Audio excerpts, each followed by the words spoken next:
What is good, YouTube? Quinn Wade coming to y'all with that NBA news again.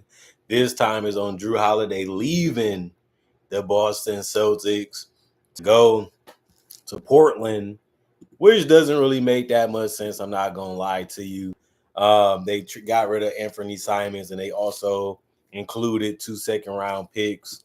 Um, Holiday did average 11 points and 4 rebounds last season. He wasn't really himself. He still wasn't bad. I like what he was doing. He was hitting his threes, getting to the basket, defended, and was still versatile. He's lost a little bit of a step. I think they made this trade because they looked at like Anthony was on the cheaper contract. He's younger. He adds more explosion and more offensive powers to the Celtics, and that's what you need. You do need 3 point shooting. You do need scoring because Jason Tatum going to miss majority of the year, so it does make a little sense for that reason too. But I'm looking at it like, man, we get 2 second-round picks too. We get rid of Jrue, who had the finger damage, and he's getting older. Might as well trade him while we can get something significant, because the older he gets and the more he plays bad, we ain't going to be able to get too much for him. If I had to be honest, I like Jrue Holiday. I didn't really want him to be gone, but because of the apron and because of the salary cap, it just doesn't make sense for us to pay and do those things because the owner doesn't want to do it anyway. So we kind of have to let him go. That's a sacrifice you have to make for being great and being a championship caliber team, is you have to gut your roster a little bit just to stay as competitive as you can for the cheap. And it's sad that we chose money over a person like Jrue Holiday. He was one of the best sportsmen. He just won that award. He's one of the best teammates you can have. He's one of the best competitors that you can have. And he's going to come out there and fight and play as hard as he can each and every night, even during a regular season. And that's what has kept him as one of the hottest commodities in the league, is because he does do that. And most players don't want to compete defensively. Most players don't want to play hard each and every time they're out there on the court. That's why Jrue Holiday has been an all-star before, and he's a guy that can make big shots and big plays. He can get to steal, he can get the block, he can get a rebound, he can knock down shots from three, he can get to the basket and finish. So it's not like he can't do that much or he's not that good of a player anymore. Like I said, he gave you double figures in points, and they had guys that was taking 15 plus shots, and he still found a way to do his thing. But Anfernee Simons, let's give him some credit. He did average 19 points and 4 assists last season, showing that he can be a good combo guard. And he is on an aspiring contract and will be an unrestricted free agent in 2026. That's important because that means you basically got to give him an extension if you want to keep him around and you want him to be a big part of what you're doing. I do like the fact that we can play him or not, because if he doesn't perform well or he doesn't play well, we don't have to be hooked to him. And I think that he can be a guy that with Joe Mazzulla and this team, he can fit real well. And if he does, we can use him to get something else or get more, or just let him go and just figure out something else to do in the future. So I think that they probably do want to keep him. I think they probably do want him. The Celtics are projected to have 40 million in tax savings with this trade. That's a big reason why they made it. Obviously, like I said, it was for more for the money than getting an upgrade at the guard position, because I do think Jrue Holiday is still the better player. I just feel like Anthony Simons just had more opportunity and more chances to put up numbers. That's why his numbers look like that. But we're not going to complain because most people are changers when they come to the, so they have to buy into the culture, they have to want to play for the culture. They're just not going to get on the court. And I feel like Anthony Simons, if he really wants to win and he wants to win big, this could be a great opportunity for him to do so. And I think he can play. He can hoop. He can do his thing a little bit. But the Celtics are getting a 2030 second rounder from the Knicks. That's one of the picks that the Blazers had. Now they're getting rid of it. It's not a crazy pick anyway, because the Knicks are going to be one of the better teams in the league the next couple years. And if they are, you just got to do a lot of good scouting and a lot of preparation if you're trying to find a diamond in the rough, which is still important, is why I'm saying that. But 2030 is so far away that in the 2031 second round pick, which is the other one, is from the Blazers. We don't really even know how the Blazers are going to be and what they're going to do for that pick to be good or bad. But second rounders aren't the greatest thing. They're not the thing that's going to trade so much. And they're not going to have a crazy amount of value around the league, especially when they're that far out. Like I said, most people are not really even taking scouting serious in 2030 in 2031 because it's only 2025. These people bodies are going to change, their mentality is going to change, their play is going to change. They're not even committed to a college right now, and they're still playing in high school against sometimes weak or fair enough competition. So, it's not the greatest haul ever. Like I said, it's not the greatest thing ever.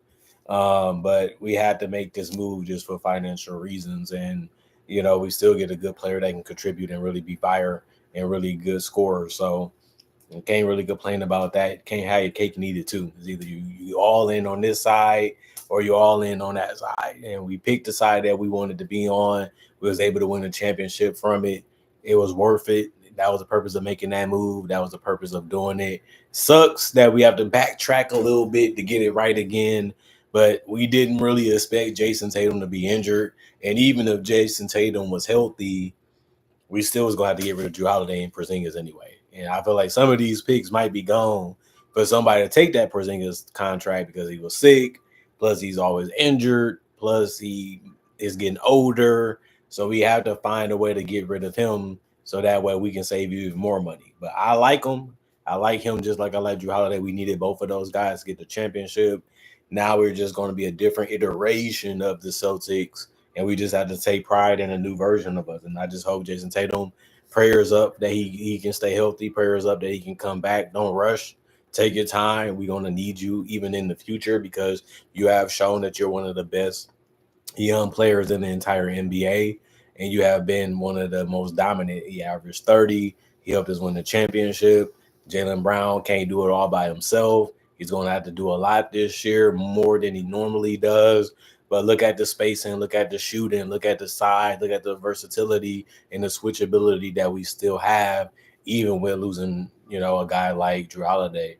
And I feel like Jaylen Brown might have to go back to that two position instead of playing a small forward position. And that might help him because he's so big and so strong and so physical with a decent touch that it might actually help his body and his wear and tear because he doesn't have to bang and try as hard to score on people that might be a little stronger or a little bit bigger or a little bit more lankier than he normally has to go against at the two guard position. So that could be something that's interesting. But I do want them to build a good roster that can really help Jaylen Brown really shine. And I felt like Anfernee Simons is a guy that can play on the ball and off the ball.